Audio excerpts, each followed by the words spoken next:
महाराष्ट्रात विधानसभा झाल्यास कोणाची सत्ता येईल? नव्या सर्वेने अनेकांची झोप उडवली. नमस्कार, सोशल चर्चामध्ये आपलं स्वागत आहे. हरियाणा आणि जम्मू काश्मीरमध्ये विधानसभा निवडणुकीचे बिगुल वाजले. लवकरच इथे निवडणुका पार पडतील. त्यानंतर महाराष्ट्रातील विधानसभा साधारण नोव्हेंबरमध्ये पार पडतील.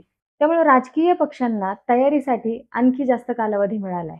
महायुती सरकार विविध योजनांच्या माध्यमातून नागरिकांना आपल्याकडे ओढवण्याचा प्रयत्न करते, तर महाविकास आघाडी ही प्रयत्नशील आहे.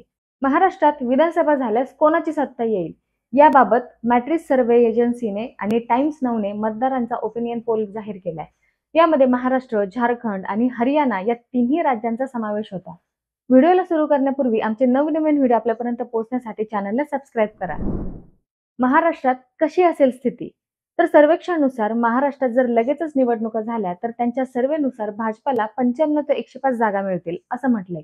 शिंदे गटाच्या शिवसेनेला 19 ते 24 जागा व अजित पवार यांच्या राष्ट्रवादीला 7 ते 12 जागा भेटतील असा अंदाज व्यक्त करण्यात आलाय.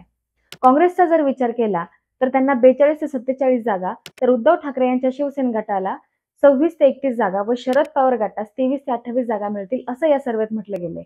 इतर पक्ष आणि उमेदवार 11 ते 16 जागा जिंकतील असं यात वर्तवलेले आहे.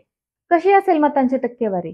तर मतांची टक्केवारी जर या अंदाजानुसार पाहिली तर भाजपला 25.8%, शिवसेनेला 14.2%, अजित पवार गटास 5.2% मते मिळतील, काँग्रेसला 18.6%, शिवसेना ठाकरे गटाला 17.6%, शरद पवार गटास 6.2% मते पडतील असं म्हटलं जात आहे.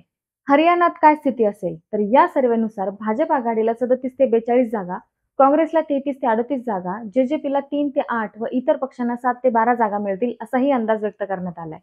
तर मंडळी, तुम्हाला काय वाटतं या ओपिनियन पोल बद्दल?